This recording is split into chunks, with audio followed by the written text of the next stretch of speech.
aking channel. At kung bago ka lang sa aking channel, huwag kalimutan mag-subscribe at i-hit mo na rin ang bell button para ma-notify ka sa mga bago kong uploads. At na-share ako sa inyo ngayon guys.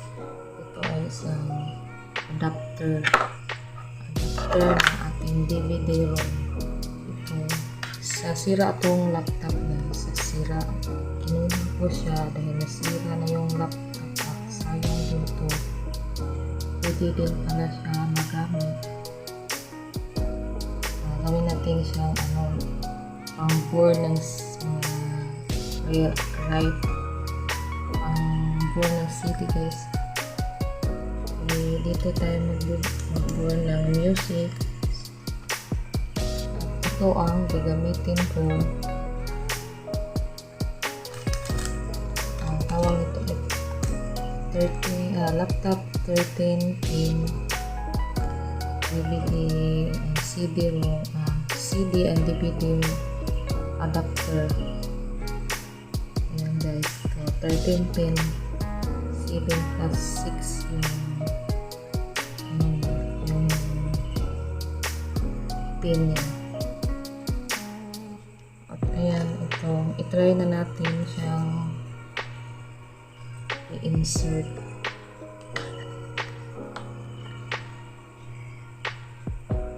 Sayang din guys kung may mga sira kayong mga laptop, pwede niyo itong bili na lang kayo ng ganito. Then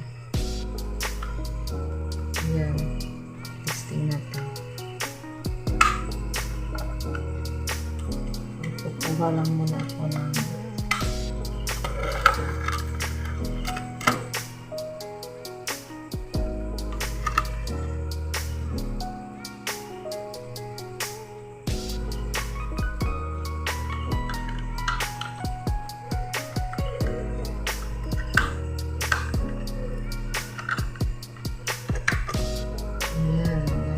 i-link ko yung aking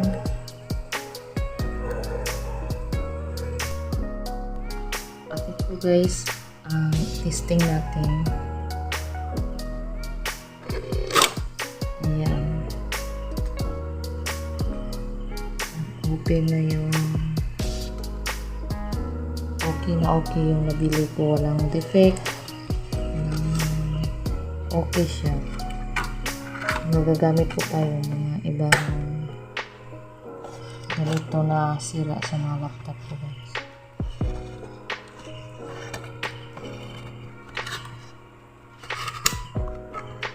Ayan, maglo-load siya guys. Hindi na sayang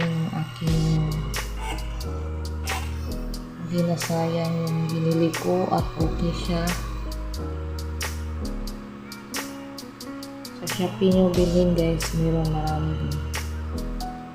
I-check down lang sa description kung gusto nyo bumili ng ganito. I-check nyo lang sa description. Nasa description lang link ng Shopee. At ayan guys, nag-check na siya guys. Bali ito yung DVD-RW.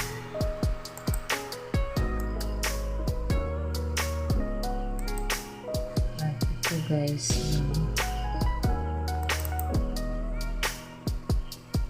nag-detect siya kahit nasira kasi dito sa ilalim ng DVD ROM. Tapos kumuha na lang ako ng sira dun sa isang laptop ko.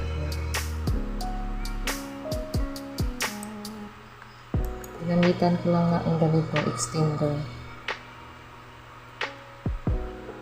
Ayan guys, kita nyo na. Stop ko.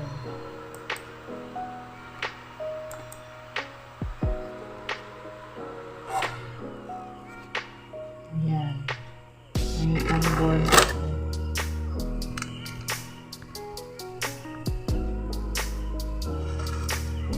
Ulitin ko lang.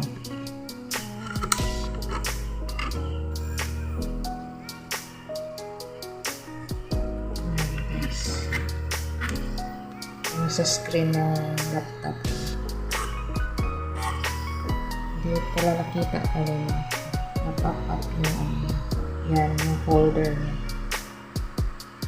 Folder ng DVDR. Bago white.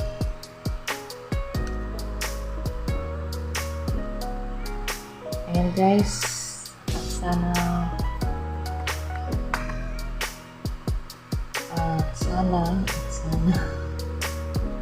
yun lang. Thanks for watching.